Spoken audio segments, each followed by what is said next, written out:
virtually because it seems like we've been able to reach folks in places that we wouldn't normally. So my name is Rachel Dawsey. I'm the director here at the North Alabama Agriplex. Tonight, Tony Glover, who is our Coleman County Extension agent, is here moderating for us. So everyone is muted just to make it a little bit less noisy in the background, but please find your chat box. It should be down at the bottom. And if you have questions, if you will send those to everybody, and then Tony will moderate and he will answer those questions as we go. So those of you who sent questions on the Facebook page, I greatly appreciate that because it helped me add some things to my PowerPoint that I wouldn't have had otherwise. So thank you for the questions, but please keep them coming because we want to try to answer the questions that are specific to you. And Tony, he can answer most anything. So, oh, Zoom says meeting is full, Tony. Are we full at 100? If you set a limit. I don't think I did. Where would we put under that? Let us just look at this real quick. Would it be under the settings? I would think so, yeah. Let's see, you can see that now because you're the screen, you're the host. Do you want me to reclaim host and look at it real quick? Yeah, go ahead and do that because I've never had that issue. Okay, yeah. Let's just check at this real quick.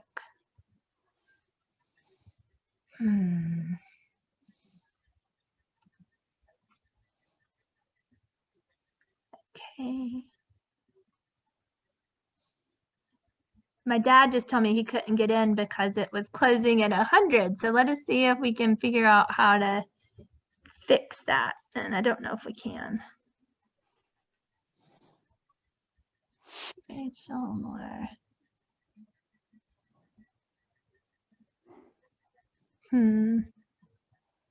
Oh, here it is, reclaim host. Okay, let me just look at our details real quick.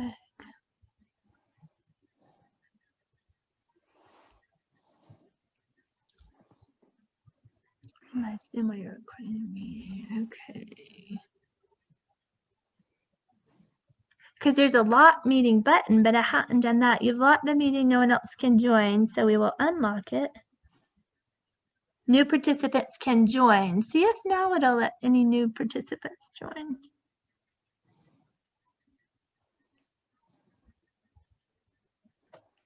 Okay, I'm not sure. We will record it and then we can post it. So if anybody can't get in, we will do that. So. You want to throw it back to me? Yeah, let me throw it back to you. You said you may have to pay extra. It may be that our cheaper version only allows for 100 participants. We've never had that problem before. Okay, let's see. Tony Glover, you are host, Tony. Okay. Okay, so sorry, without further ado for our technical difficulties, we're talking about raised bed gardening tonight. We have all kinds of things we're going to talk about starting from the beginning, and we will go from there. So I'm going to share my screen with you. And Tony, you might have to allow me to share the screen under participants. But at the Agriplex, we've been using raised beds since we started our building here around 2012. So we have gone through many different versions of raised beds, and we're going to show a lot of that with you tonight. And also talk about all of the different school gardens that we worked with and community gardens. We've done raised beds in a lot of different places. Okay, let's see if we can get this shared over here with y'all. And today I had fun, or over the past few weeks, looking back at pictures of our old gardens. It's always fun to go back and look at old gardens. Okay, Tony, can y'all see everything okay? Okay. So just a little, I'm the executive director here at the North Alabama Agriplex, and we, like I said, have been doing raised bed gardens for a long time. I am an environmental educator by heart and became kind of an obsessive gardener around 2001. We had a very small space and got I really love this book, The Postage Stamp Vegetable Garden. And so if you have a small space, I would definitely recommend this book. It's really, really good. I think I about memorized it. We had a very small garden. You can see my husband in my first apartment, and we grew as much as we could in that very small space.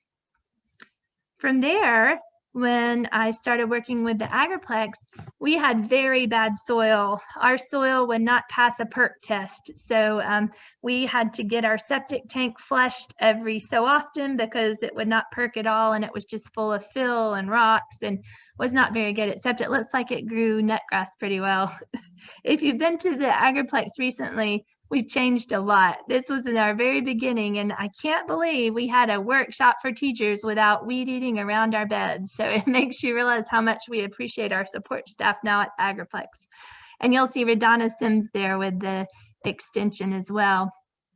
So why do you want raised bed gardening? It's very popular right now, but the question is why. It's a lot of infrastructure to set up in the beginning, but you can get started gardening on day one.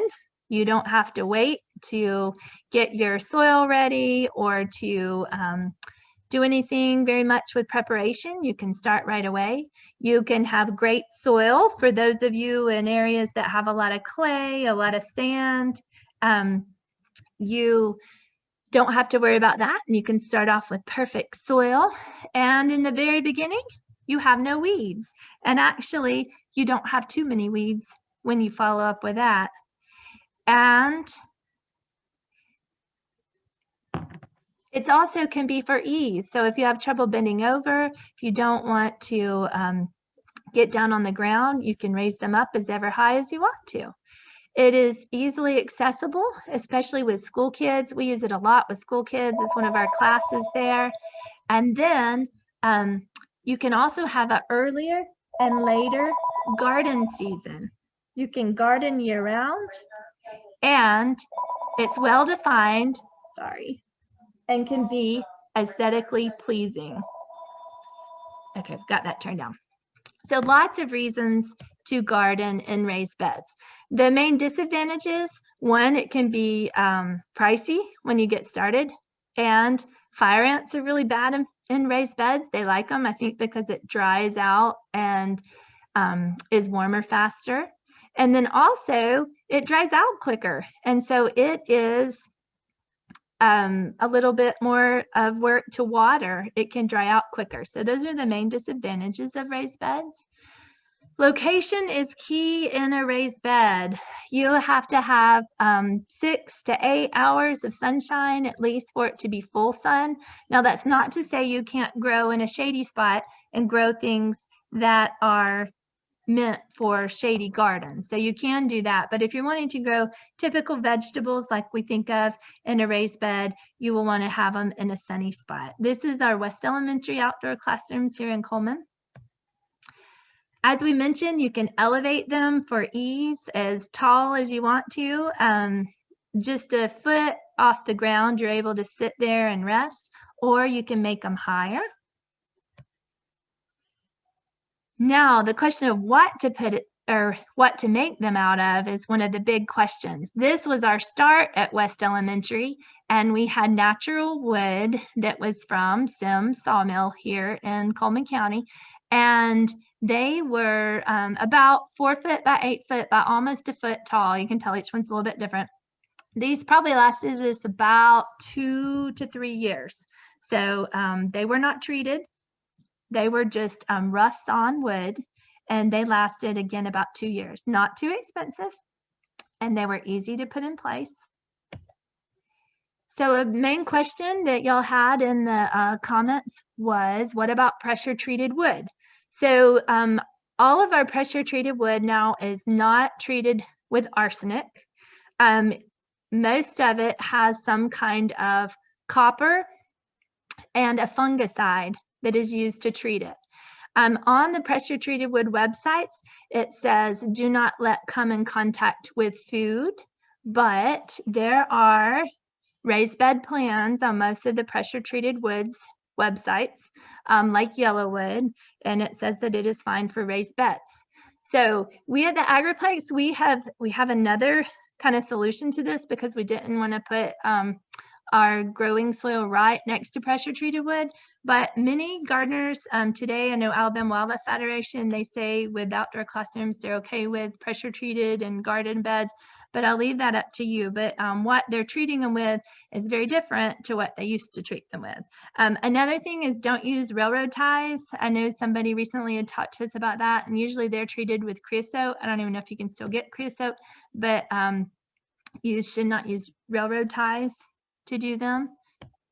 One option that we're using for our Homegrown Hope program is with cedar. And typically cedar is extremely expensive, cedar and redwood, but they are woods that can handle the weather and can last for a really long time. So what we have gone with are these pre-made raised beds that are from Home Depot.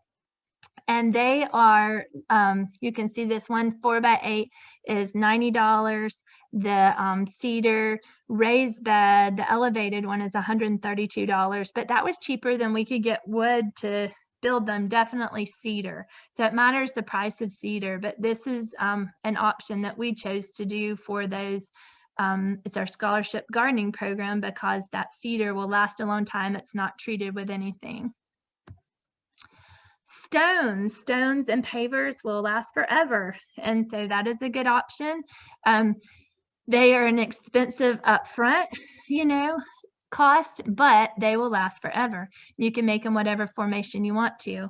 The problem we ended up having with these at West Elementary School was inside those little triangles where they come together was a great habitat for black widows. And so we had tons of black widows in there. And eventually the principal wanted us to get rid of them. So we got rid of those and we went with the galvanized metal and pressure treated wood. So that's just a learn by experience thing. And if, you don't have 500 kids there, you may not be too worried about the black widows, but they're eating some of your garden pests. But when you have kids around them every day, that was a big deal. This was a kind of mixed raised bed / in the ground planter where we were growing gourds. There's so many different planters. These were some from the Morton Arboretum, and I think these they sell at Home Depot in many places. It has a very slanted so that your deepest roots are in the center, but honestly, you only need 6 to 12 inches of soil to grow.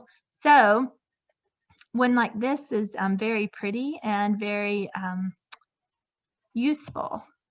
These are some we have at the primary school. They're not very big, but you can grow a lot in a small space.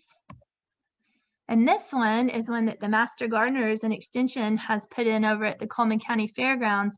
And you'll notice that they are stone on the bottom and then they're wood on the top. And so your wood touching the ground is what's going to rot the fastest. And so with the wood on the stone on the bottom, this is a really nice setup. So it's really pretty. Those are nice, sturdy raised beds. And you'll notice that they're on the gravel to help with weeds getting into the beds or dealing with the weeds around those. This is with the Coleman Housing Authority, and this was, I think, the second round of raised beds there. We're on the third round now. But the outside where these perennial fruit beds are made just the way that the ones at the Coleman County Fair was made. So they're stone on the bottom and wood on the top. And then that's, I think, we're pressure treated on the bottom and plain wood on the top with the inside raised beds. The problem with these, we started over because we got so much nut grass in them. We had leaf litter compost and it had so much nut grass that we started over with the raised beds, and they did stone raised beds and took out all the soil and started over to get rid of the nut grass. So lots of live and learn experiences. These are some raised beds that were at Glen Iris School in Birmingham, but I liked the little bench in there with those. You can grow in anything. We're talking about raised beds, but a lot of the container gardening rules go along about the same as the raised beds. So as long as it has drainage. So when you first start working on your raised beds, no matter what you make them out of, if it is wood, if it is stone, you want to take time in the beginning to make them level and to make them line up well. These, you'll notice we had kids helping us put in at West Elementary, and we used the levels and made sure that they were level to start out with. We used the crusher run to put under them to make sure that they were level and that they were set straight, because you can't, it's really hard to go back and change it. So I would definitely put forth the time and effort in the beginning. This is an example of the stone ones I was telling you about. My husband's an engineer, and he's very good at measuring and making sure things are level, and I'm not so great at it. So can you tell the one that I put in and then the ones that he came back and put in?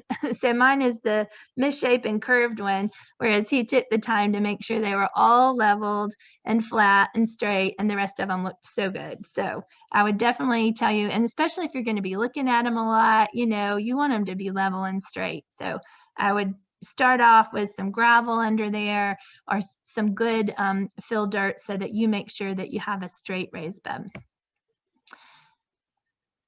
Lots and lots of different kinds. This one we use as a strawberry planter, although we have a friend who's put potatoes and lots of other things in these. It's just a 3-tier planter. This one has soil all the way through for all of them, but you don't have to do that. You could support them so that you're not filling soil all the way through, because we'll talk about that later, and soil can be very expensive.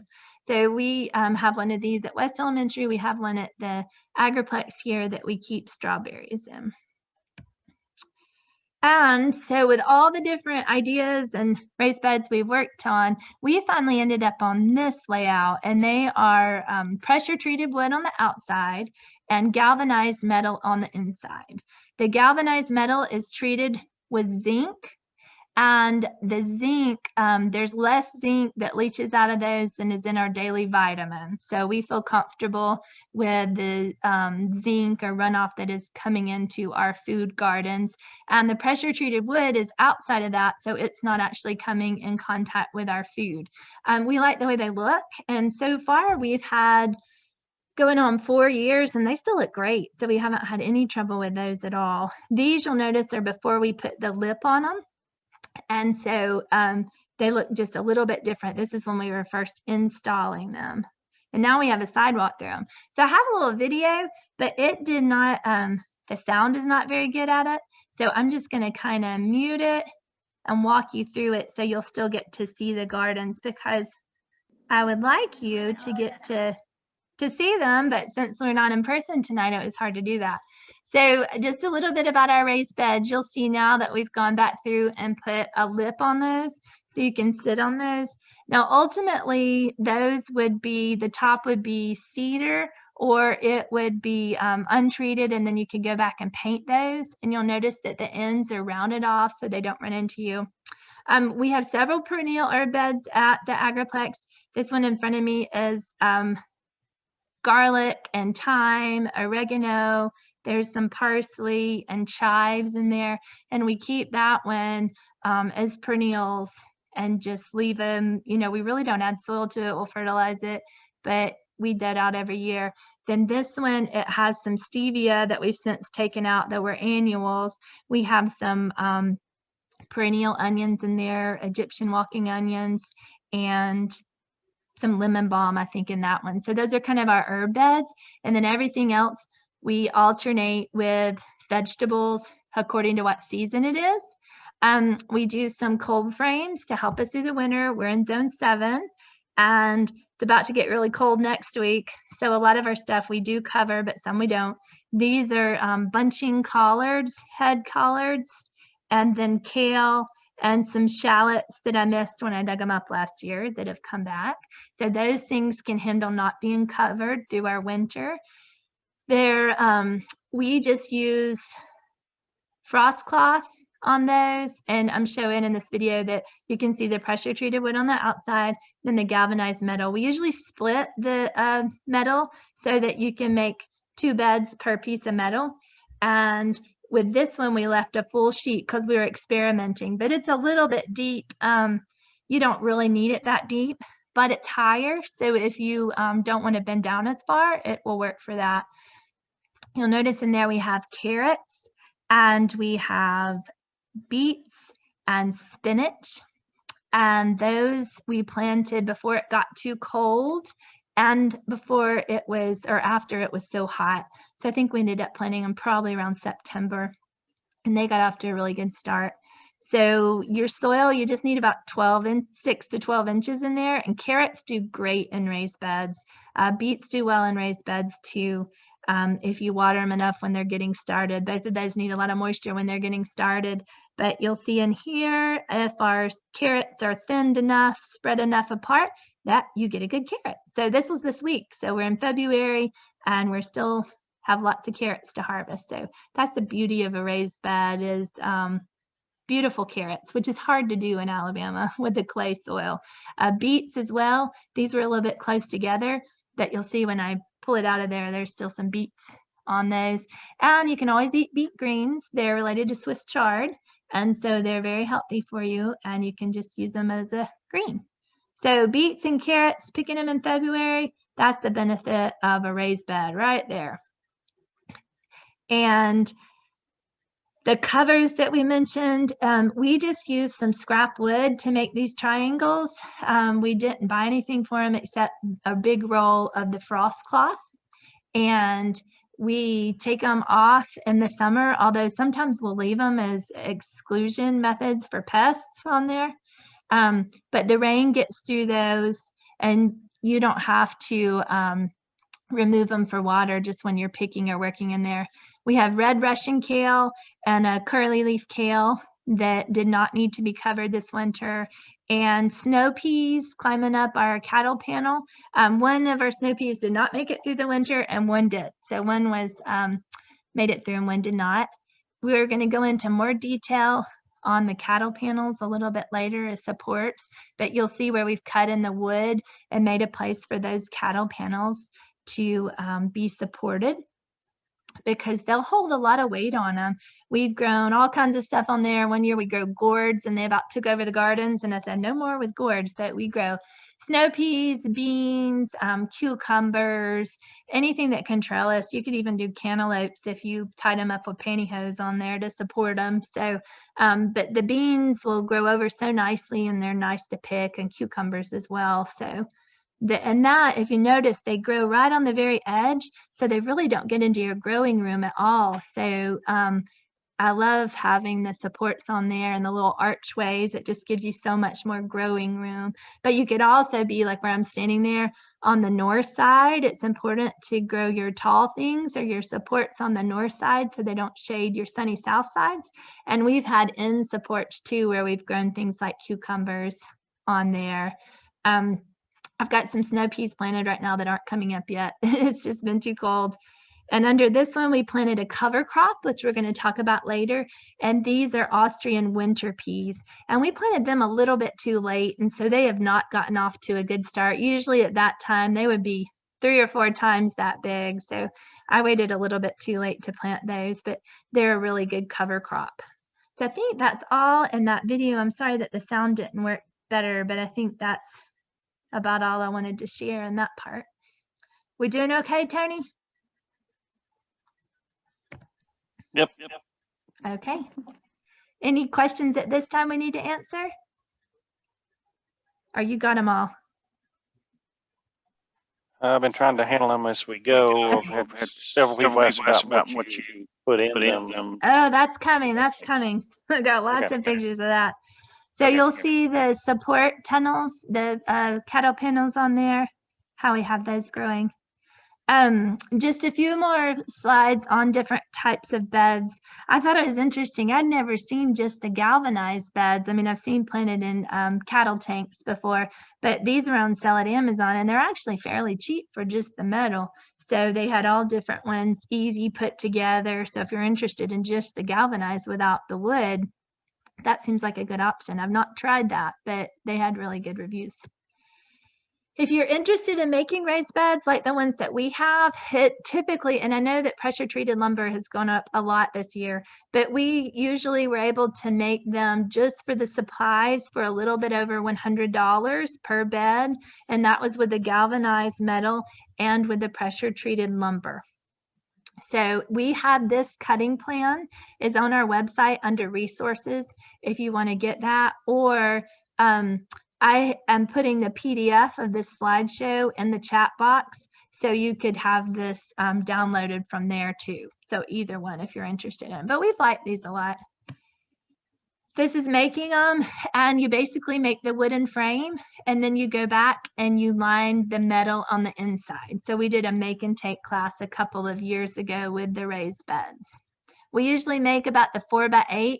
I think it's important not to make your raised beds too wide, and this is borderline too wide. I would not make them any wider than 4 foot because you have to climb in it to get into the center, and the goal is to not have to climb into it. So especially if you're working with kids, I probably wouldn't go over 3 feet.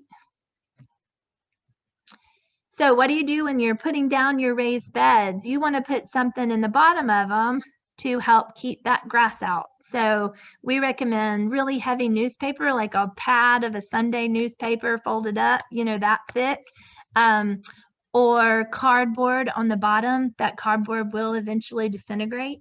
You can also use landscape fabric, but you want to make sure that it drains, and you don't want to use a tarp because the tarp will end up holding the water and you'll get what's known as the bathtub effect. So you'll get water holding on there. So like I said, landscape fabric will work, but most of the time we just do newspaper and cardboard. And I would recommend doing a border on the side. See, with these, if we would have taken the whole thing and put down landscape fabric or newspaper or cardboard, we wouldn't be dealing with that grass trying to get in the side. So I would definitely make at least a 6-inch path around your raised beds so that you're not dealing with that grass right on the edge, because that's a pain. So that's also something learned through trial and error. So what to put inside the raised beds? This is the biggest question. We've tried a lot of different things, and kind of the best advice I would have is probably use lots of different stuff. You don't want to just use garden soil because it can have disease, and you don't want to just use compost because it will dry out way too quickly. It does not hold the water very well. So you want a mixture of stuff. In those raised beds, I mentioned you probably only need 6 to 12 inches of good growing medium. And so the bottom of it, you can actually fill with leaves. We use a lot of leaves. They don't even have to be crushed up leaves. You can just save your bags of leaves and put those in. Now they will compact, so you don't want to fill it really full. You can also use just what they call soil conditioner, which is really just, I think, pine mulch, pine fines. You can even use mulch in the bottom, or the kind of hugelkultur idea. You could put some wood chips in there, some wood in there. But the very bottom is not as important because the roots of your plants are not going to be getting in there so much, but you want it to be well drained. On the top 6 to 12 inches, you're going to want really good quality potting soil that is for raised beds, that has fertilizer and soil retention in it. Or what we use is Mel's Magic Mix. Mel's Magic Mix is with Mel Bartholomew from Square Foot Gardening. We'll talk about that a little bit in here.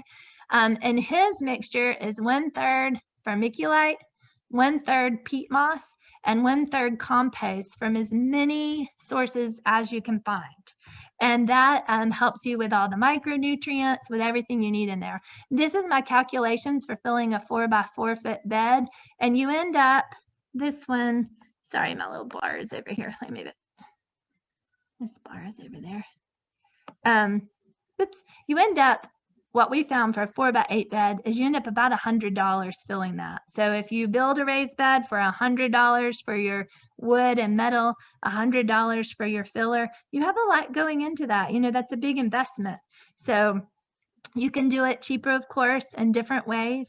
But this is one way to do it. So you can see here, we had some mulch, we had peat moss, we had vermiculite, and then we used a lot of black cow too. So right now in Coleman Chambers is one of our lawn and garden stores that it's close to us and we use them a lot. And he gave me this week just their prices right now at what things are running. And oops, let me go back. You can see black cow manure, you can get $6 for 40 pounds. Mushroom compost, which is really great compost, 40 pounds for $6. Here's an organic raised bed soil that comes complete with worm casting. That's like, you know, the deluxe edition, but it's $7 for a 1.5 cubic foot. So if you were building a 8 by 4 by 1 raised bed garden, you've got 32 square feet in there, or I'm sorry, cubic foot, 32 cubic foot. So you're going to, if you use just that potting soil, you know, you're going to have to use 16, you're using, you know, that's going to run you about $100 for that, but it's going to be some good soil. So, you know, you use what you have a budget for it of what to put into it. This is us mixing up the vermiculite, the compost, and the peat moss to fill these raised beds with some lucky high school volunteers.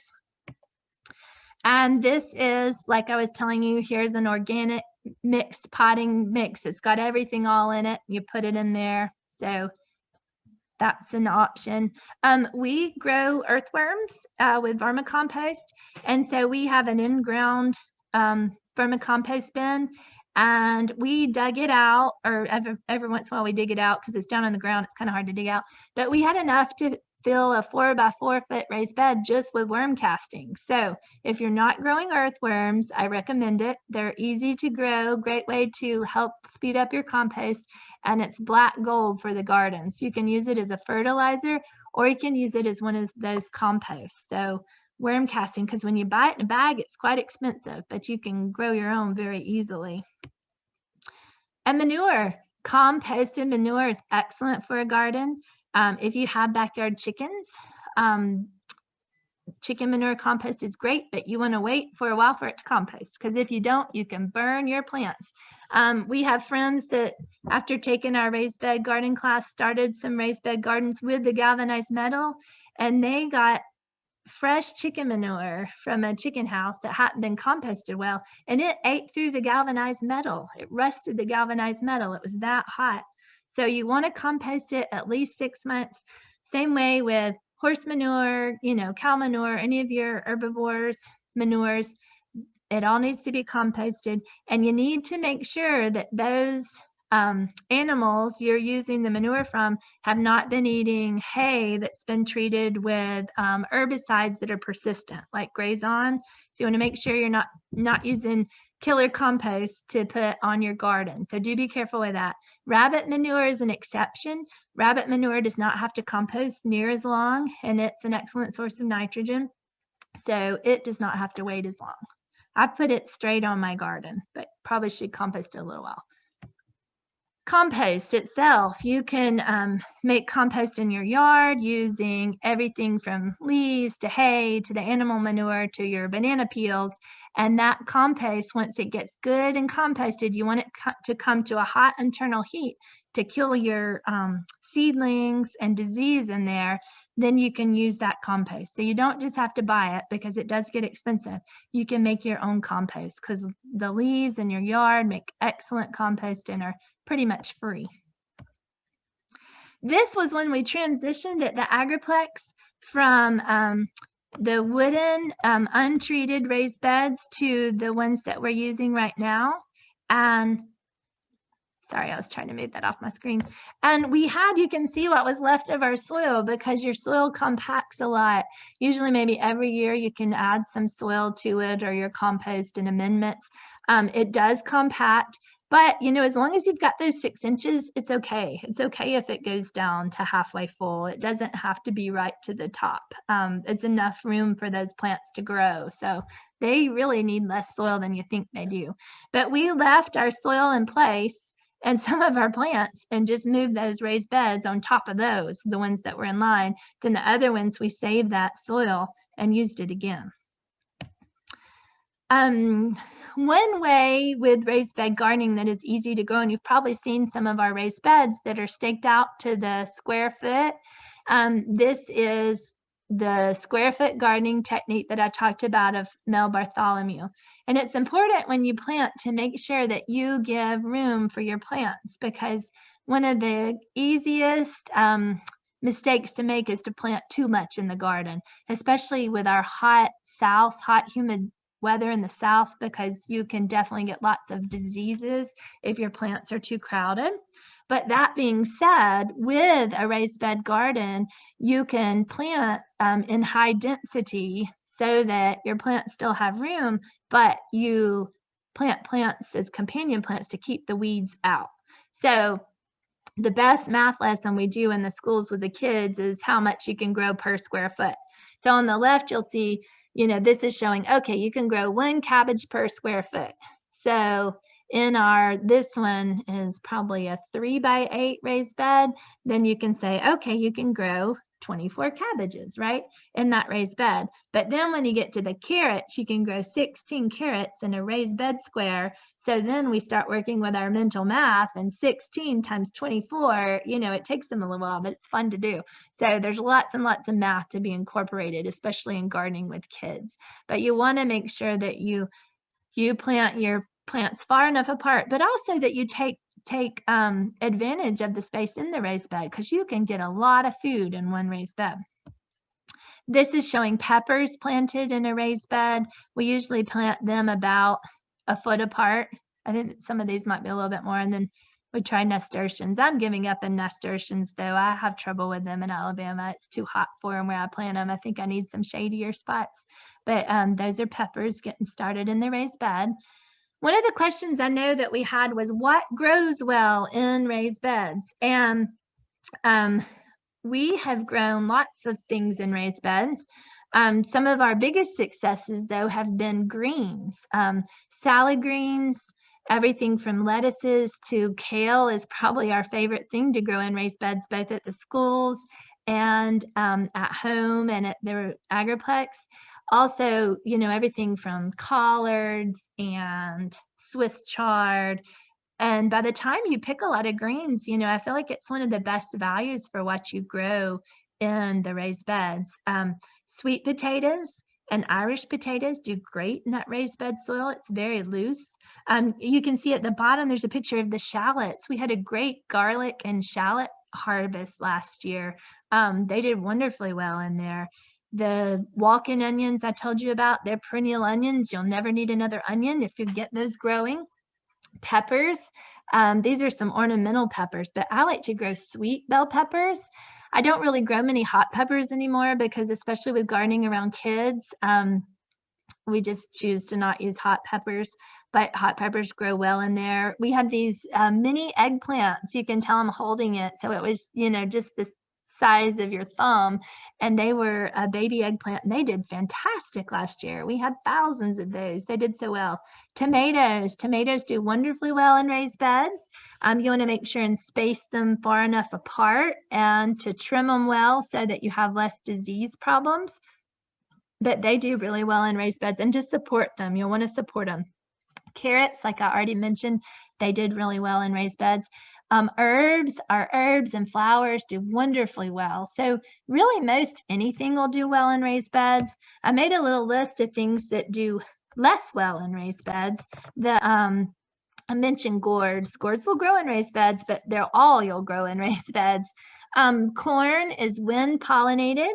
And so if you want a good corn stand, you're probably going to have to self-pollinate those so that you get a good stand, because it's usually just not enough space for those to get well pollinated. We've not had a lot of luck with corn, but I know that some people do.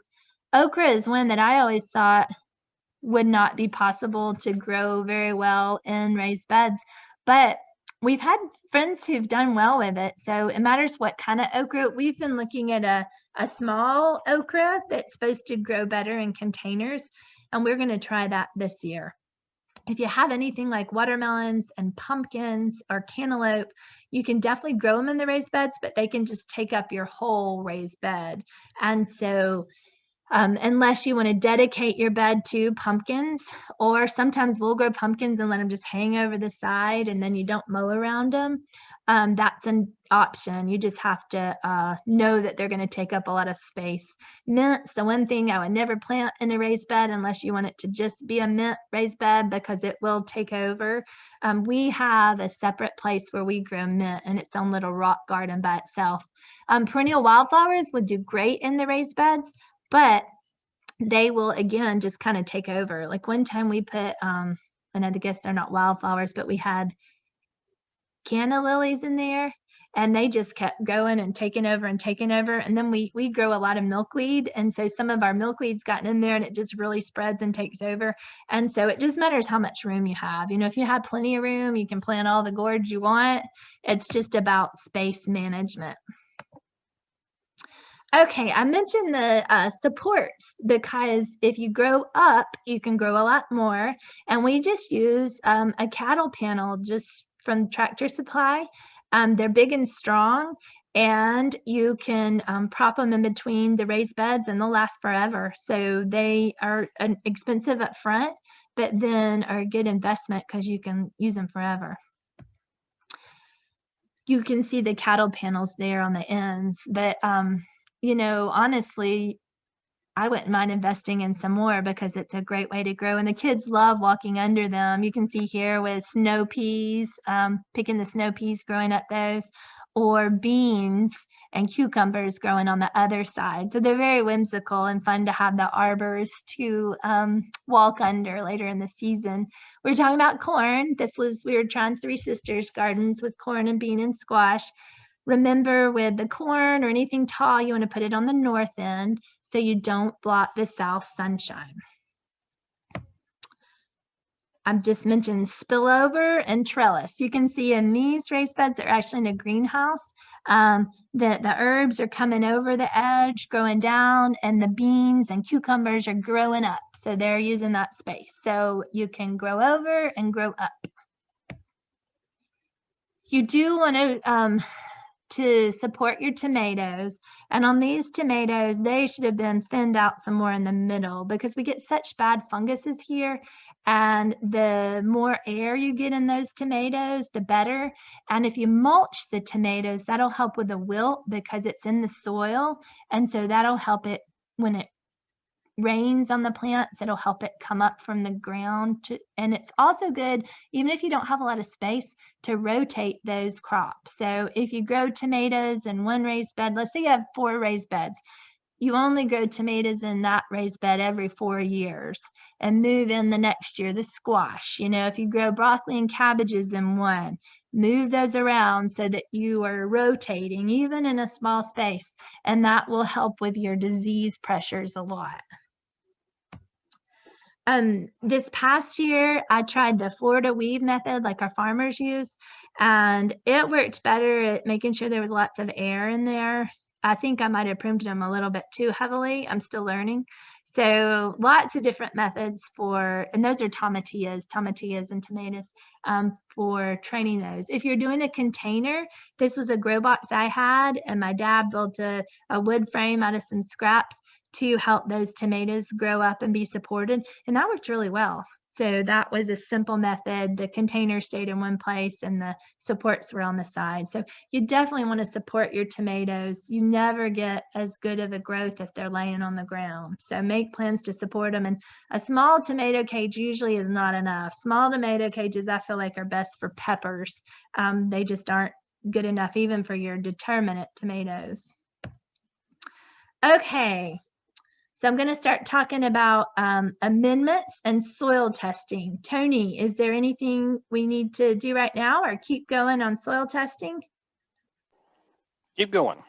Okay, keep going. So any extension agent you ever talk to is going to say, have you taken your soil test? And it's the same in your raised bed. You know, if you've just filled it up, you know what's in there. You probably don't need a soil test. But once you've started growing, it's really important to get a soil test so that you know what's in your raised bed and your soil. And I learn a lot from them.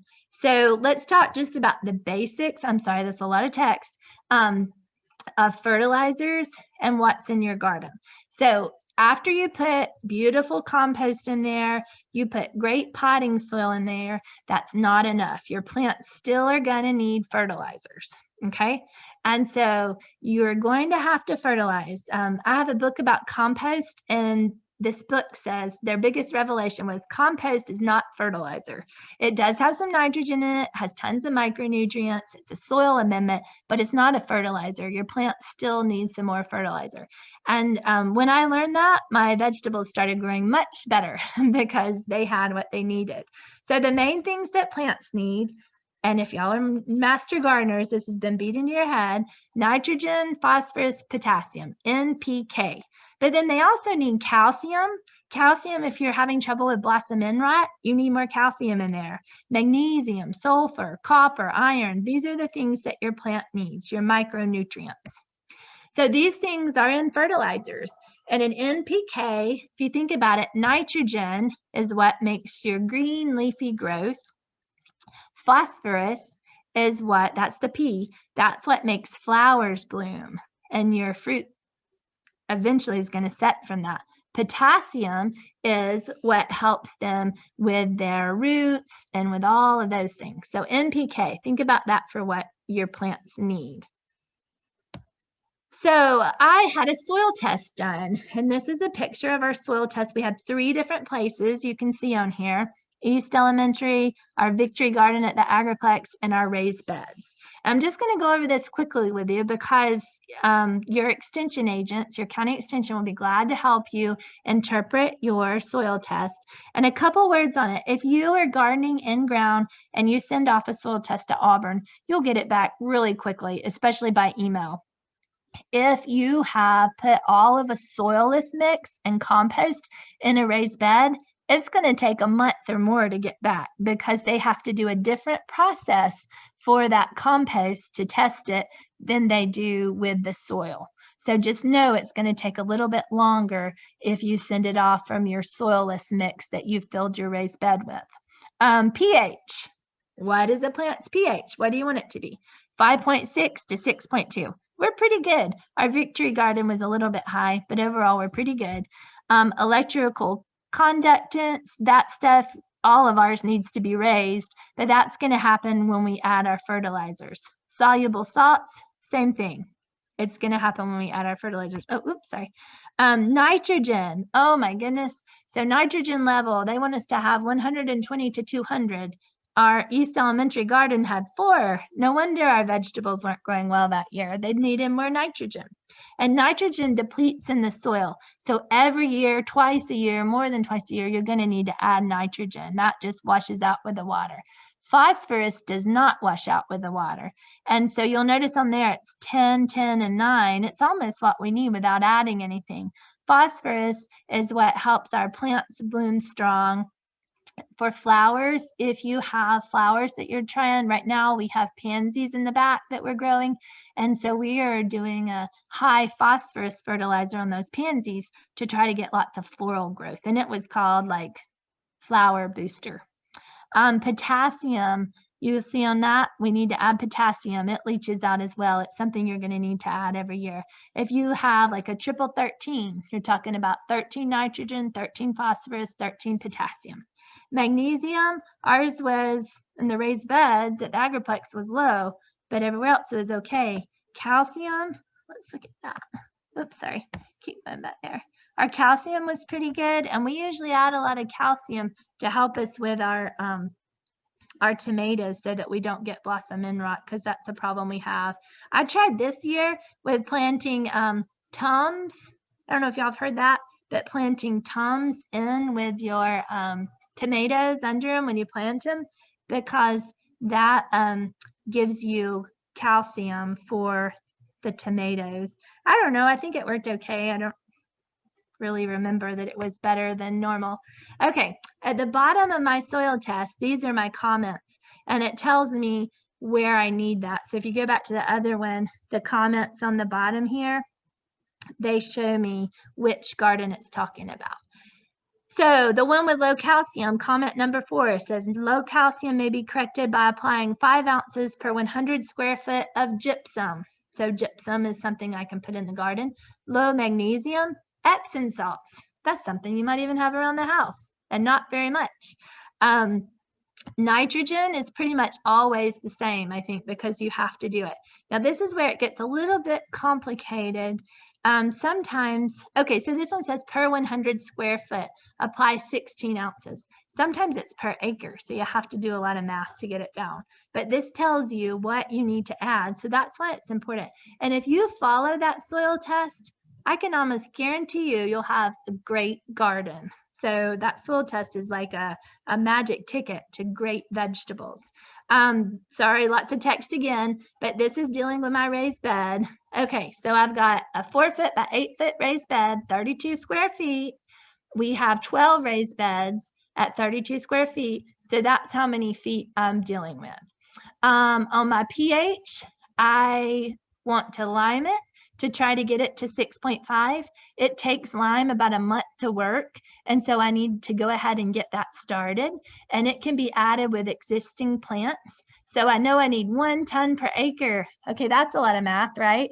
So if I divide my raised bed square feet into 1 ton per acre, I end up knowing that I need 2 pounds of lime per bed. Okay, and so 1 bag of lime will cover all my raised beds. Soluble salts, that's going to be raised on my other supplements. Nitrogen. Now, I like to grow organically as much as possible. And so I'm going to use organic sources for my nitrogen because nitrogen's nitrogen, you know, whichever you're going to use is nitrogen. So I'm going to use blood meal for my nitrogen.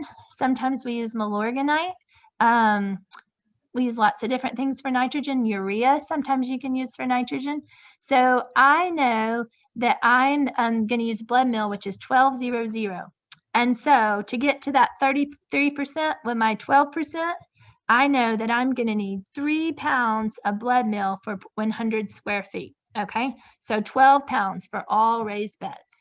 And then phosphorus, we're okay with it. So sometimes phosphorus can get too high, especially like for blueberries, because it'll stay in the ground. Potassium, I'm going to use potash to add for that. And then, so I lost my bottom of the page, sorry. So with all of those things, what I did was just mix it all together. My spoonful of Epsom salt, my 1 pound of nitrogen, mix it all together, stir it all up, and then add that to the raised bed. Now, if you don't want to get a soil test necessarily and know exactly what to put in there, there's all kinds of complete plant foods, fertilizers you can put in there. Like this tomato and vegetable one, it's a 3-6-4. So that 6 is what's going to help you have lots of fruit in there.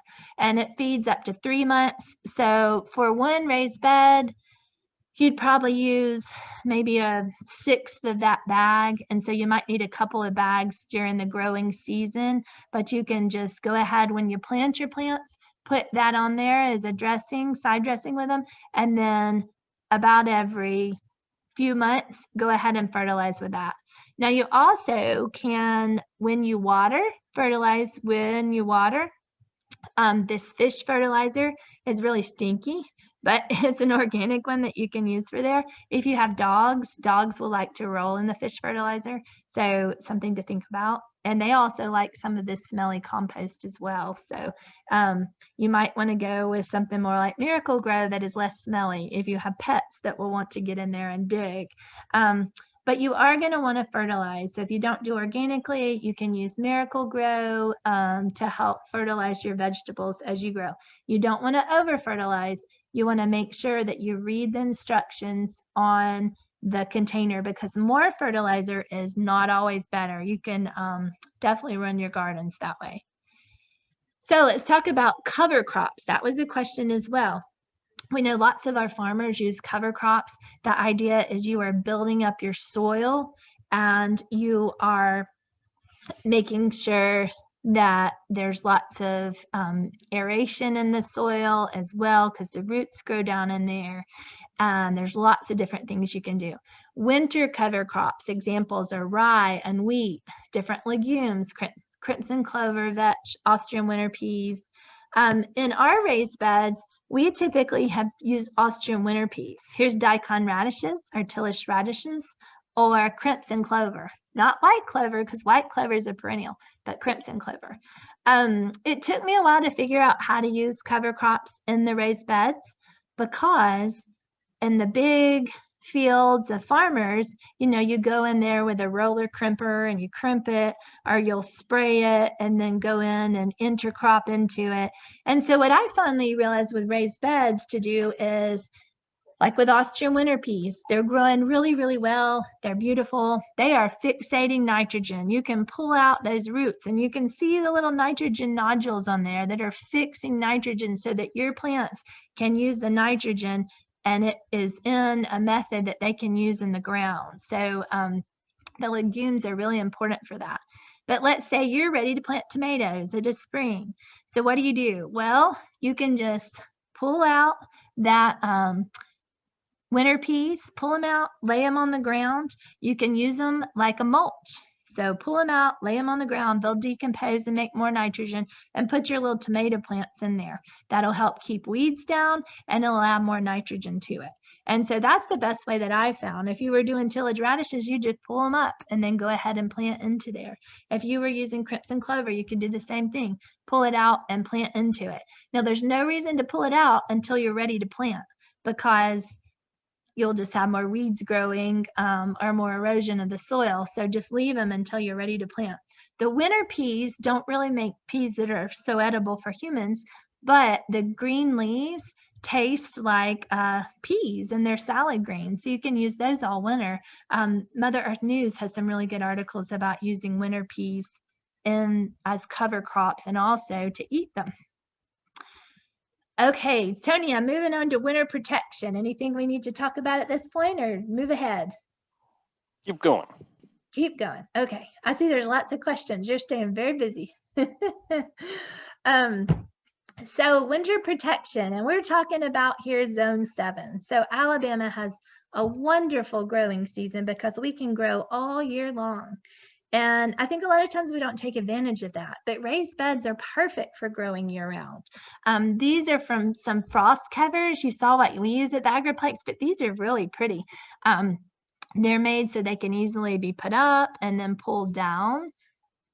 They're a little bit more flexible than the ones that we have. But we're also going to talk about exclusion of pests. And a lot of these you can use for both, for winter protection and for exclusion of pests. So these are not greenhouses. They will not, keep your plants 10 degrees, 20 degrees warmer. Usually they just add a few more degrees. But with what we have as our weather in Alabama, usually it's enough. Pretty much anytime I've had something under a frost cloth, it's been enough to keep them going. These are very simple ones. This was just a frost cloth row cover over thin metal that was made as arches to put on there. So that was about as simple as it comes.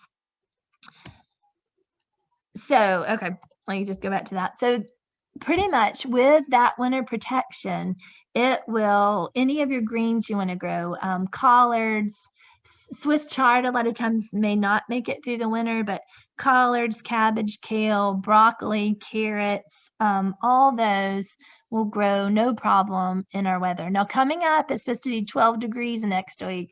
So if there's anything I'm worried about, I might put a pot on top of it or add another blanket if it's not covered right now. But under that frost cloth, I'm just going to leave it like it is. And even if it got a little bit burned back, the plant would not die.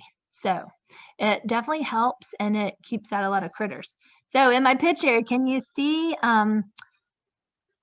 we had a very smart mother bunny who made a nest in our kale bed. I thought that was very smart of her. And I didn't even see them until they were ready to leave the garden bed. So this rabbit hopped up in there, made a little nest, and had, I think, 3 babies in our kale bed, and probably ate some of our kale, but not a ton of it, so I didn't really notice. But rabbits can be a really big pest in raised beds if they're just, a foot or so off the ground. If you're 4 foot off the ground, you're going to have a lot less trouble with the rabbits getting into things. But when you grow in, your 1 foot raised beds, you are going to want to think about that. I think I didn't get a picture. I was looking earlier. One of our problems we have at the Agriplex is peacocks. because there's peacocks at Pine Heart Farm, and for a while there were like 5 or 6 of them, and they would come and roll in our raised beds, and they would eat everything out of one. So I mean, it was just complete wipeout. We don't have groundhogs, we don't have deer that we deal with, but the peacocks are about as bad as you can get. So these frost cloth methods can work not just for helping, with some of the winter protection, but they can also work to keep out rabbits, or they can work. One year we grew winter wheat and we planted it in October, just like we were supposed to. It got growing really well. Well, then the peacocks came, took the tops off of all of them. And then we made a little fence to keep the peacocks out. Well, then the rabbits got in the fence and they were eating. And then I think a chipmunks got in. And so we barely had any winter wheat by the end of the season. This year we have our winter wheat under a frost cloth to help with that. I thought this was an interesting frame that was built. I think it was on Fine Gardening, but it's with a really thin mesh. And so that's more to keep insects out than a frost cloth.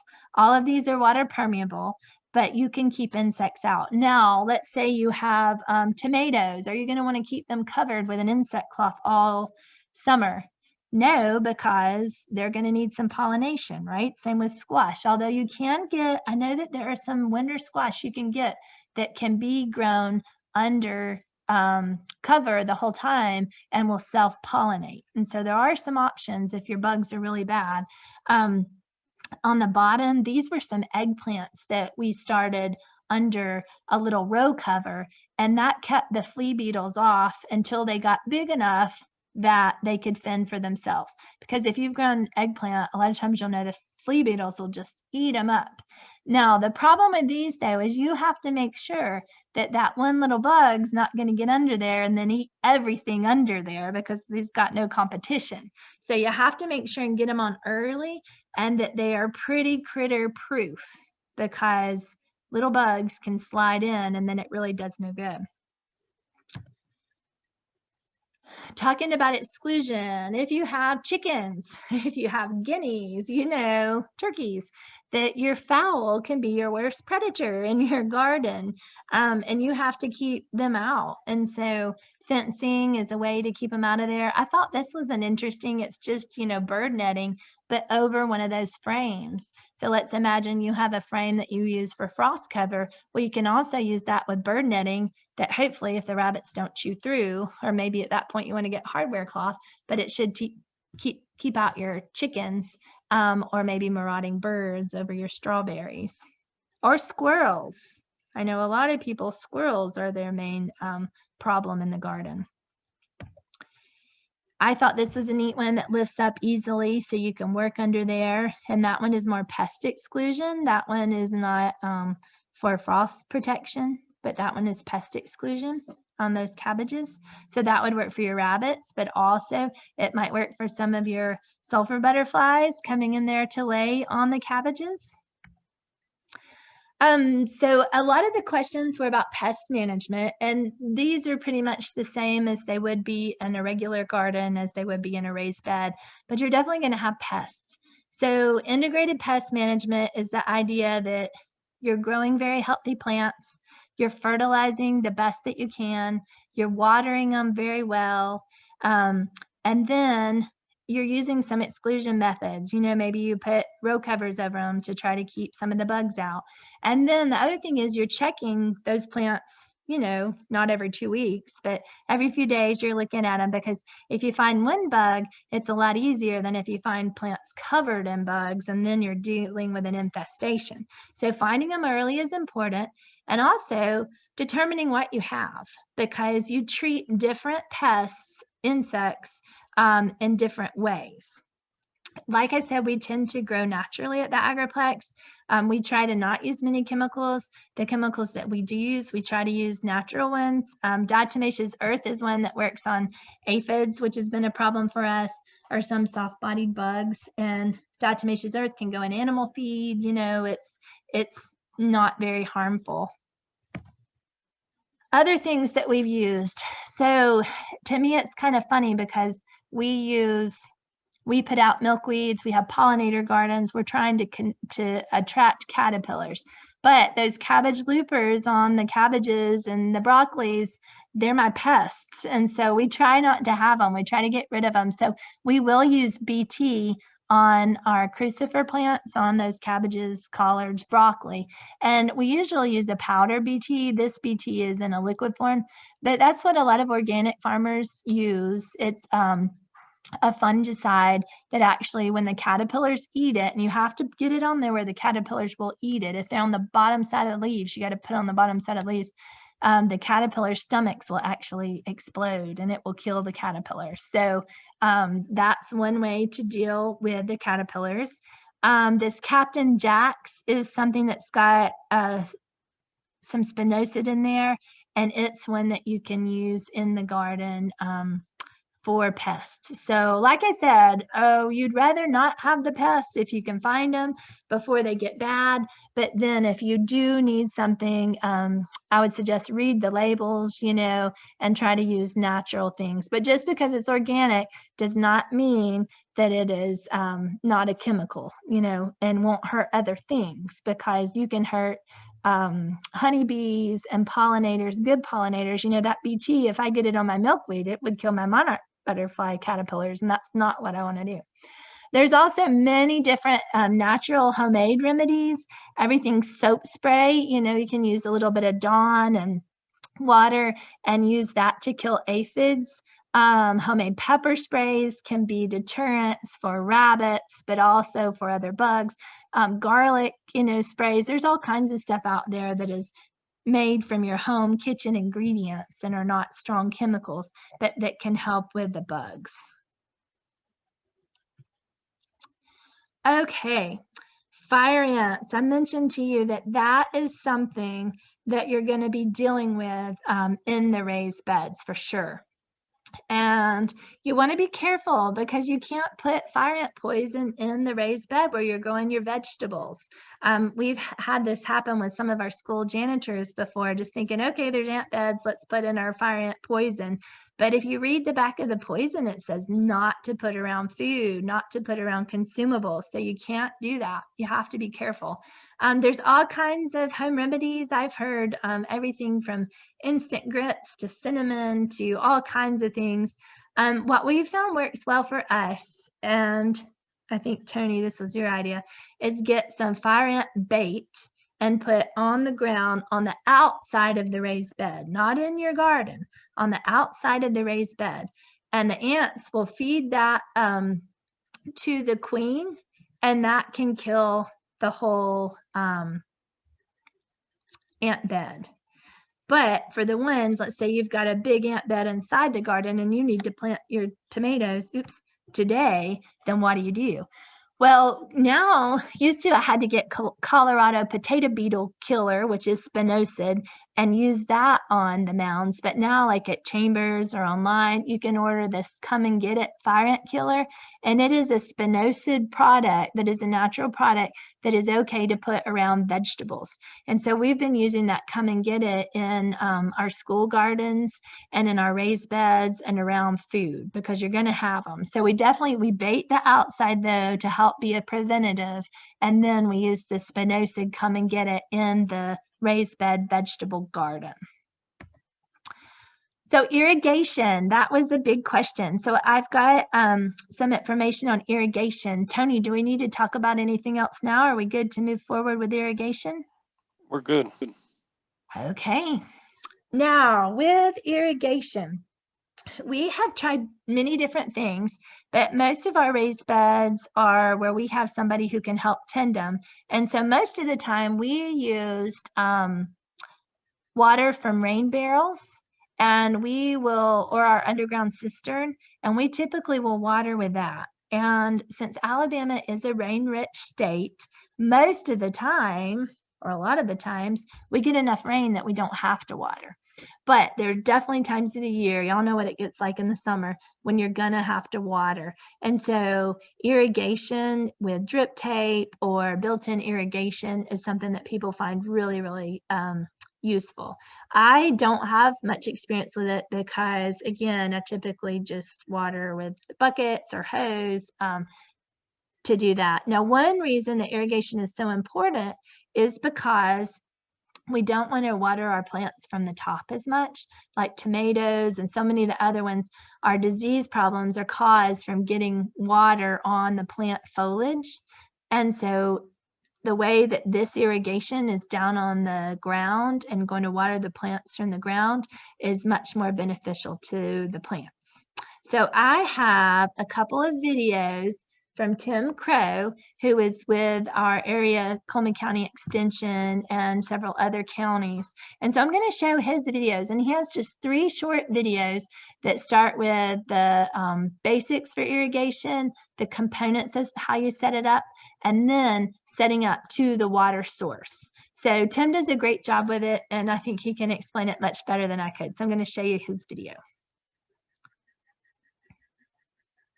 Hey, Tim Crow here with the Alabama Cooperative Extension. Today we're going to be looking at drip irrigation. We're going to break this into a couple small videos, look at some of the components of the system, how to hook that up from a water hose faucet with a battery timer, and just how that can kind of be modified into different circumstances depending on your type of garden, whether it's a vegetable garden, a raised bed garden, or even container pots. So stay tuned. And we will start with components. Okay, so that's his little overview.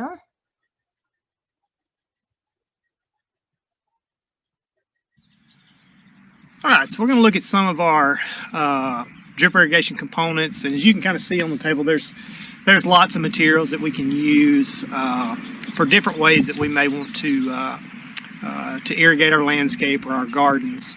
But the main thing that we're going to have is some kind of transport line. Okay, so if you're familiar with plumbing to your house or anything like that, most systems are done with PVC pipe. And this little flexible tubing here, it's a solid tubing, just a soft plastic pipe. It's going to be our transport line for all of our water movement. So from point A to point B, from our water faucet to wherever we're trying to take our lines. Most of the time we're going to use this black tubing. If you're going a pretty good distance, you can use PVC and put it in the ground and then come out to this this black tubing if need be. But for the most part, we're going to use this black tubing as our transport line. And the cool thing about drip is I always tell people it's kind of like a Lego set. You can basically modify it and build it however you want to for different shapes, for different curvatures of shrub beds or gardens. So it can really be modified in a lot of different ways. But this is going to be our main transport line that's going to carry water. We're going to have lots of different fittings from elbows to T's, and I'm going to show you how these hook up to the pipe here in just a little bit. There's straight connections for maybe a busted pipe that we need to fix. We can add a straight connection there to that. We can add little ball valves, so if I need to be able to shut the water on and off while the system is still running, I can install these little ball valves onto the systems. And then we're going to have connections for hose fittings. Obviously, most of the time our water supply is going to be a water hose, so we're trying to go from a water hose to our system. And all these are going to have little built-in filters for them to help filter the water. Like I said, we can hook up water hoses and get from that water hose pipe down to that transport line that we're going to use to move water throughout this system. Once we've got water going where we want to, and we need to start administering water to like I said, shrub beds or vegetable gardens or whatever we're trying to water, there's lots of different options for that. There's lots of different sizing. There's a smaller tubing, but some of this tubing has built-in emitters. Okay, so it's got a built-in water regulator into the pipe. It's only going to let water drip at a certain rate. This particular tubing is a 1/4 of a gallon per hour or per minute. Okay, so and they're on 6-inch spacing. So for every 6 inches, there's an emitter that's letting a 1/4 a gallon of water out per hour on that. And there's different sizes tubing that you can use. That emitter will come in the same size pipe as our transport line. And like I said, they could be anywhere from 6 inches to 24 inches, just to spend it, depending on the spacing that you need and the water flow that you need. So lots of different options. And then for our solid piping, we also have the option of putting emitters on there. Okay, so it may be a solid pipe and we want to add emitters. Maybe we don't have a set spacing like every 12 inches. Maybe we're doing ornamental beds or something like that. We're trying to run to a tree or we're trying to run to a shrub, and we need different distances for that material. And there is just numerous, you can kind of see, I've got these in little bags, just numerous little emitters that can be added to these pipes to regulate water. And they come in the same flow rates. It could be quarter gallon, could be half gallon, could be 1 gallon an hour, depending on the type of plant that you're trying to supply water there. It can be modified just about to anything that you want. These systems come with a little tool, okay, for those solid pipes. So if this pipe is that I'm using is a solid pipe, and I want to add an emitter, obviously it doesn't have any opening, so no water flow is going to come out of this. But if I want to add an emitter, this little tool goes in there and it pops right in. You can see how it pops into the pipe there. You can just kind of twist that to get that out of there. And then we can get any of our little emitters that we want to use. Here's a good one that we can use. So I've got my little hole there that I've put in there, and I want to add an emitter. Okay, so I'm going to take my emitter and I'm just going to pop it right into the pipe. As you can see there, I've added an emitter to a solid pipe there, and I can run that to anything I want to. Like I said, if I want that to water a tree or something, I can have that go in there. I can put these at any spacing that I want to, and I can pick the gallons per hour that I want to supply. So I might have one go into a tree that's obviously supplying a low water flow versus maybe some herbaceous plants or something like that I've got in the landscape there. So lots of different options, lots of different components that we can use for that. As you can see here, and we're going to look at this here in just a minute, I'm going to show you how to hook this up. This is a battery timer that we can use for drip irrigation, just to basically let us be hands-off, just like a hardwired system. We can leave our water on and let this control the water flow to our gardens. If you notice, I've got a pressure reducer here on the bottom. Drip irrigation obviously is low flow, we want to put that on there just to reduce that flow down as much as we possibly can. Then this is going to work off the system. But we'll look at how that hooks up in a separate little clip here in just a second. But just wanted to show you that. But as you can see, it's lots of components that make up this system, but they're all relatively easy to use. And I'm going to do one here in just a second where we look at kind of how to put some of these pieces on there and kind of shape our system the way that we'd like to see it go. Okay, we have one more quick one, and Tim does a really good job at showing this. So I can't get out of there. Escape. Okay. Okay, one more quick one on here. All right, so now we're at the water faucet. We're going to look at how to hook this line into off of a faucet, off of a residential home, or any kind of water faucet that you may be using. We're also going to look at how to connect that battery timer that again lets us auto-regulate that water flow, and just to get from the faucet on the side of the house through a battery timer and onto a water hose, and look at some of the components that it takes to hook that up. I've already showed you, like I said, the battery timer that we use. Now this comes separate. I put this little extension that's on here. A lot of times when you're trying to hook these up to the water faucet, it's hard to work with and twist, and you kind of skin your hands and things like that. So they sell these at your local hardware store or Lowe's or Home Depot, and you can get these, and it just kind of adds a little extension on there. Like I said, more or less just to free kind of your hands up so they don't get skin up in the process. But all we're going to do, like I said, is screw the threaded end onto our water hose there. All right, make sure that's good and tight so we don't have just a steady drip constantly as that flows. So as you can see, that's kind of freestanding there. Okay, and at this point, I need to connect my water hose. Okay, so on the bottom end of that pressure regulator, there's a threaded end that fits to the water hose. So that easily goes on here. All right, and I've got that now set up. Like I said, so I am going from my battery timer to my water hose. Now, at this point, I've got to get from the water hose to that black transport tubing, wherever I'm going to move it, like I said, from the hose. And if you notice, I've got a little piece here that's got a water hose fitting on one end with a little filter in there. And then it's got an adapter for that black tubing that goes on the end. So I'm going to take that and I'm going to put that onto my water hose. Okay. Got that on there. Now I've just got a little short piece of tubing for demonstration here, but now at this point I can get from my water hose to my transport line. Okay, so I'm going to put that on there. All right, tighten that down just like all the other fittings, just kind of twist that tight. Okay, and so now I am to my drip components. Okay, so now I can modify this. I can take it wherever I want to. I can add emitters where I want to. I can use a line that has built-in emitters for whatever I'm trying to water there. So very easy hookup. There's settings on this this timer. Obviously, you can set the time of day, the start time that you want that to come on. How long do I want it to run?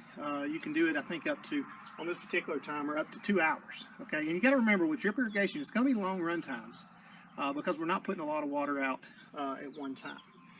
Okay, and then how often? I can do it every day. I can set particular days of the week that I want to water, so a lot of options there. And then once I've got that set up, like I said, I put it on to auto and it's going to operate. Okay, now I've got to make sure at that point that I cut the water on to the hose, to this, okay? Because if I don't, this apparatus right here is regulating the flow and keeping it from running just constantly, okay? So I'm going to leave that on, and like I said, my system is ready to run at that point. It's going to run on the times that I set, the days of the week that I set, and then, like I said, the output's going to be based on how I have that thing set up. Okay, very good. Thank you, Tim Crow, for showing that with us. That's very helpful. I think that's the best I've seen it explained. Now, I think, Tony, too, you mentioned the drip irrigation can be very inexpensive, $25 to $30. The pressure reducer is about $10 to $12. Isn't there something you can get too that if it rains, it'll make it not go on? What is that called? That's called expensive. So it's better off just to pay attention on your own, huh? Yes, that is a device, but it is very expensive. Okay. I just wanted to show you a couple of pictures. We're coming to the end and we'll take more questions, but over on the left is my friend Kelly Hayes's little homestead garden, and we helped her with getting her raised beds going, and she just has such a beautiful garden. So she's got this as one setup on the left, and then the right she has the same setup, and then she's got two of the strawberry planters, and it's just really beautiful. Blueberries on the side, she's got perennials back there, she's got little twinkle lights, and she has picnic tables out there, and so it's just a great space with a little fence around it. And you'll notice her fence has the garden fencing lining the wooden fence, so it keeps out rabbits as well. And I just thought that's such a pretty one. And then to the right is one of my neighbors, and they have put in raised beds for vegetables by their swimming pool, and they're so beautifully done and tasteful. And they went in and they took out some trees in the background to have some more sunshine, and they painted the metal to match their trim colors, but they're just done beautifully. And so I just wanted to show you a few examples of local beds that have been done really well in people's yards. So I'm going to quit sharing my screen at this point. and then see what all other questions you have. I'm so sorry that we had to cap our number at 100. We will get to the bottom of that before next week. Tony's going to do a pruning class for us, and so I know a lot of people are interested in that. So we'll figure out how to get past this 100 cap. But do y'all have any more questions? Does anybody? I guess Tony, if they want to ask a voice question, do they ask to unmute or raise their hand, or just put them in the chat? It'll be easier, just put it in the chat with somebody on here. Okay. So any more questions, just add those to the chat. I will say we are a nonprofit, and so our program tonight was free, but we are always glad for donations. I posted in the chat in the beginning, and I'm going to go back and post, and it's got our North Alabama Agriplex YouTube channel, which recently I did a seed starting program in there that has been popular, and it also lists the extension raised bed gardening brochure, which is a really good one. I'm going to go back and post, so if anybody wasn't on there at the beginning, that would not have been in there. Did that post? Oh, sorry, that needs to go to everybody. Everyone. Somebody asked about where do you get the mushroom compost and about what does it cost? Yeah, so the what Chambers has right now was, let me pull that back up, in a bag. You know, when we used to live in Illinois, we could get a tractor trailer full of mushroom compost, and it was so beautiful, and you could use it for everything. All I know of the mushroom compost here is in a bag. And let me tell you what, Chambers right now has it for 40 pounds of mushroom compost for $6. So that's what they've got right now. The black cow manure is $6 for 40 pounds. So it's the same price as the black cow manure on that one. So hopefully that helps. Also I have, and I'll go back and put this in the chat. I did the PDF of the slides for tonight. And so some of those, if you want to look closely at the anything in there, it's on this PDF and you can see it. And I have an email for a little local company, Kevin's Garden Gate, and he will help with installs on raised beds if you need someone to come and physically help you with installs. And he has experience with that, and his name is Kevin, and it's Kevin's Garden Gate, and I put that in the chat. And I'll put my email in there too. If you guys have questions or want to come and see our raised beds at the Agriplex in person, or we can help with that, we would be glad to do that or answer more questions. And also our program guide is just coming out. We've been delayed because of the pandemic, but in March, we're starting back with in-person outdoors. Like I said, we'll still be following socially distancing protocols, but we'll start back with our preschool program, our homeschoolers, our farm kids club, our living landscapes, and our heritage skills classes, as well as our lunch and learns and our learn to sew classes. So check out our website. We're agriplex.org. And if you go to programs, at the bottom of the programs page, our guide is up there. If you want to email me, I can send you one of our program guides in the mail, or if you want to stop by and pick up some, we should have them in next week. So any more questions, Tony? Yep, we're good. Oh, good. Well, we wish you happy gardening. We'll stay on a little bit longer so that you can copy any of the resources in the text. And we will record this. So if you have anybody, we did record it. If you have anybody that missed it tonight, we'll put it on there. And thanks for, this is our Agriplex history, making 100 people on our Zoom class. So we haven't had this before. I hope it helped, and I wish you happy gardening. So have a good night. Somebody's asking where the PDF is. Okay, let me try again to share it. It's a Google Drive link because it was a big one. I'll share it separately. It's the one that says https://drive. Try that one. See if you get that one. But it was just a copy of the PowerPoint tonight, which I know are a lot of pictures, but there was some other information in there too.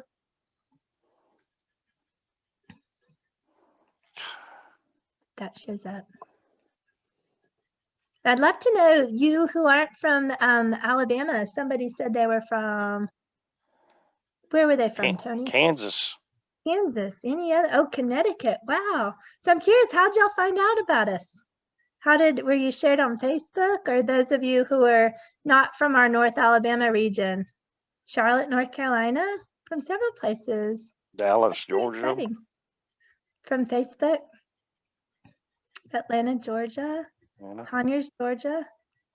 I guess our local seed and feed store isn't as helpful to y'all, but hopefully I'm sure that your local seed and feed stores have things very similar to ours, and your local extension I'm sure is really good too and can help y'all. Troy, Alabama. Well, we're glad to have you. We hope you'll come back. And, you know, the pandemic made virtual classes kind of a newer option for us. It wasn't anything we were doing very much. So some good things I think have come out of the pandemic, and we've learned a little bit more on ways to reach other folks. So McDonough, Georgia. That's awesome. We're located in Coleman. We're Alabama. We're kind of a rural town that's right on the interstate, south of Huntsville and north of Birmingham. So an easy location. Stop by and see us when you're traveling down I-65 sometime. From Madison, Alabama to Clinton, South Carolina. Y'all may be a little bit different regions than our 7s, but I think you could still probably grow stuff in the winter.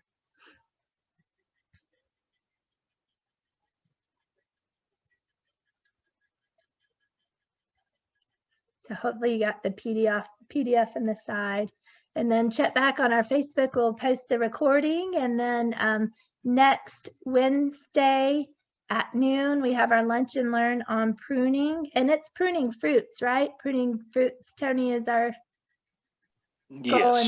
And then ornamentals is going to be in April, or no, in March. March will be ornamentals. Very good.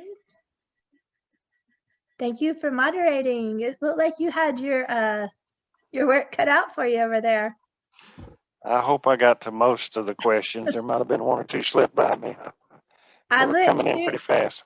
they were coming in fast. I looked through them during Tim's videos, and it looked like you did a good job answering them. So somebody wants to know, can you send emails or text about upcoming events?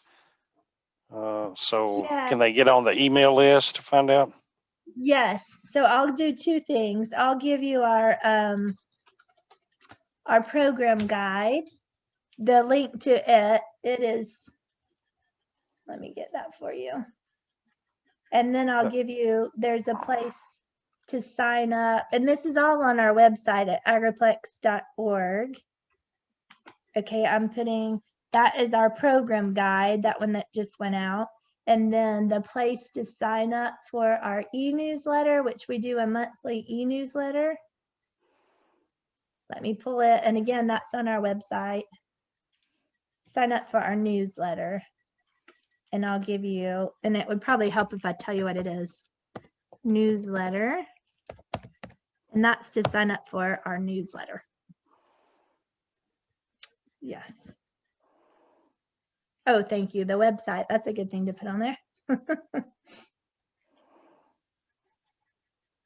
Very good.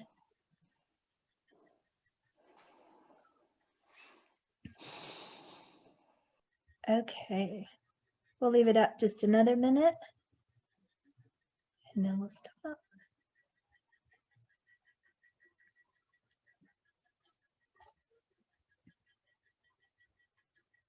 Where will the recording be?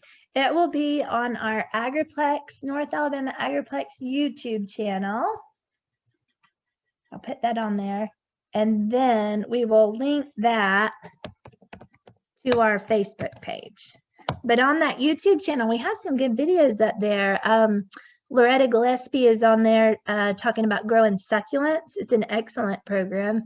And then Mike Weems is on there talking about growing hydroponics, and it's an excellent program. He very well shows how to start hydroponics units.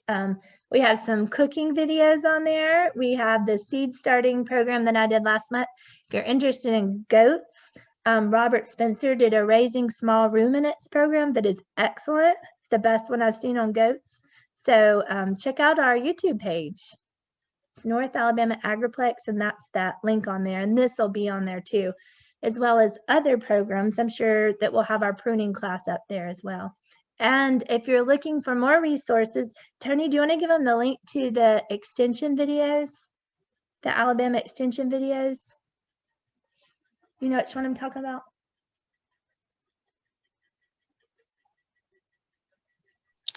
And I'd have to find them. Here, I got it. I've got it bookmarked. Okay. Go ahead And and it's post got it. great stuff in it. It's the YouTube channel for the Alabama Cooperative Extension, but they have all kinds of stuff on there about gardening. Probably Tim's irrigation videos are probably on there. They've got all kinds of stuff.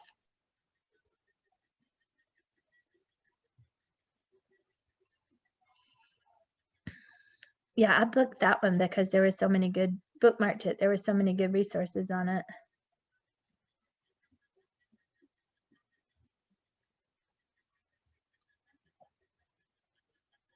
Okay. Well, we appreciate y'all coming tonight. We'll go ahead and close off so we can get it downloaded and go ahead and post for the ones who couldn't make it. But thank y'all for coming, and happy gardening to you all. I'm going to reclaim your host. And then everybody.